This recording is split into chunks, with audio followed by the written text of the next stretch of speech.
Hi, I'm Rebecca Liebman. I'm the co-founder and CEO of LearnLux. Welcome to Liquid Assets, the interview series where we have candid conversations about money and careers. And today I'm joined by Jen Paxton, the VP of People and Talent at Privy. Excited to have you here. Thank you for having me. And of course, in Liquid Assets spirits, we have really interesting drinks with us today, I think. I just have iced coffee in a coffee mug. I have iced tea and a teacup. It's so cute. Yeah. Cheers. So let's start off with the nice and easy one. If you could go back in time and meet with your 16-year-old self, what piece of financial guidance would you share? That's a good one. Yeah, I think for me, I'd probably say start saving then. I definitely did not start saving until really after college, and I had to be really, really frugal. But I think that was probably that. Yeah. And, think back to your first job. Do you remember what you spent your first paycheck on? This is funny. So I have like my high school job. So I was fundraising. I was part of this touring choir that basically traveled all over the world. But to get to travel all over the world, you had to pay for it. So I would fundraise. I worked at the ballpark in Arlington doing concessions, and so a lot of that paycheck went to traveling. So I've been to a lot of different countries. If you're talking like real first paycheck, like that would be what I spent it on. Amazing. Yeah. What is one big financial goal that you're saving for now? Ooh, I want to retire early, and I'm trying to figure out how I can retire full time early. I think, when I get into my 60s, I'd like to do some consulting on the side and kind of be, maybe be on a board or an advisor. But to get there, I need to actually save up enough money to make it happen. So right now, my husband and I, we've saved up about 3 months of a buffer. So we have a lot of room to grow there. But I think that would be my big financial goal. It's going to take a few years to get there. Yeah, but if you have the goal in mind, that's the first step. So I Yeah. think that's great. Yeah. What is one purchase that you've made that you regret now? Ooh. I didn't regret it at the time, but I probably do regret it now. It's not just one particular purchase, though. I have lots of clothes and lots of really nice shoes that I never wear. I've worked at startups for almost 10 years now where I wear yoga pants and some kind of, tennis shoe or slippers to work. So it's really funny to think about all like the fancy clothes I have. So I don't know if I actually like exactly regret it, but I also am kind of like they just sit there and take up dust and I need to figure it out. What has been your favorite work from home purchase? I hate exercising, like really never had a gym membership ever. But three of my really good friends had a Peloton and basically said, hey, I think you would like this. And so me, never taking a spin class beforehand, bought a Peloton just randomly out of the blue, and I love it. I've had it since September and I have already done almost 200 rides. Wow. Like I'm addicted. Like I ride every single day for at least 5 to 10 minutes. If it wasn't for quarantine, I probably wouldn't have done it. So, Yeah. but I'm thankful for it. That's amazing. That's a Yeah. really good one. You already touched upon this, but this is usually a fun one. Describe your dream retirement. Oh, okay. The one thing I want to do is still kind of have my foot in the door in different startups. I don't know if I'll be like 80 years old and be like, finally, I don't want to talk about a startup or talk about some kind of scaling growth problem. But I want to be able to make more of my own hours and maybe not work as much.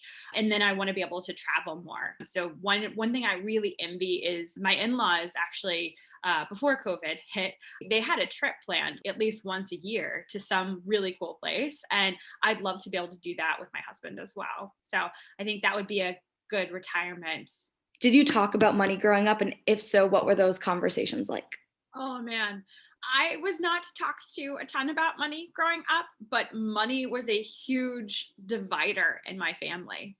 My mom was the breadwinner in the family, but she also spent way more money than my dad did.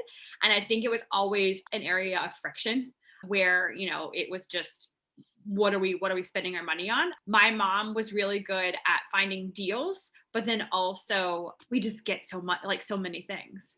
I have kept the deal hunter kind of stuff, but I also have like more restraint, I guess, on like buying as much. And so now like it's like a trigger in my head of like, ooh, 50% off at like Old Navy. And I'm like, ooh, but do I really need another pair of pants?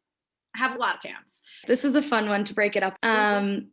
If you could hire one celebrity to join your team, who would you choose? This is super difficult, actually. I would want someone who is like a comedic relief, basically, because I think that would just really work well for stressful situations. If I was picking for me and Rachel, who's on my team, I'd probably say Tina Fey, because she would go really well with both our personalities. And I think that every joke would land pretty well. I will go with Tina Fey for now. Yes. Yeah. Great answer. If you had $5 million to spend on any benefit for your team, your entire company of employees, what would you choose?